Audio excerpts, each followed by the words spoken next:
ఆధ్యాత్మికతకు కూటమి ప్రభుత్వం సముచిత స్థానం కల్పిస్తోందని మాజీ మంత్రి కాల్వ శ్రీనివాసులు చెప్పారు. అనంతపురం జిల్లా గొడసెలపల్లిలో ఆయన పర్యటించారు. శ్రీరామనవమిని పురస్కరించుకొని గ్రామంలో ఆంజనేయ స్వామి విగ్రహాన్ని ప్రతిష్ఠించారు. ప్రజలకు సంక్షేమ పథకాలను అందిస్తున్నామని కాల్వ శ్రీనివాసులు తెలిపారు.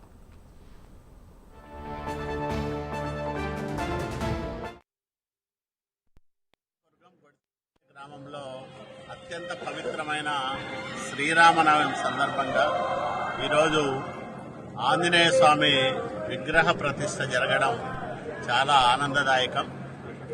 గొడసెలపల్లి గ్రామంలో నూతనంగా నిర్మించిన ఆంజనేయ స్వామి ఆలయంలో విగ్రహ ప్రతిష్టాపన కార్యక్రమంలో వేలాది మంది భక్తులు పాల్గొని వారి భక్తి ప్రపత్తులతో స్వామిని కొలవడం జరిగింది.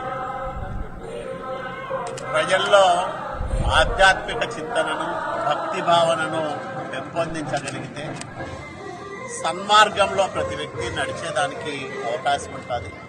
కాబట్టి ఆధునిక సమాజంలో మానవ సంబంధాలు తగ్గిపోతున్న ఈ నేపథ్యంలో ఆధ్యాత్మిక చింతనతో పాటు భక్తి భావన, సాటి మనిషి పట్ల ప్రేమాభిమానాలతో కూడిన జీవన విధానాన్ని ఈ తరానికి, భవిష్యత్ తరానికి తెలియజెప్పాల్సిన బాధ్యత పెద్ద.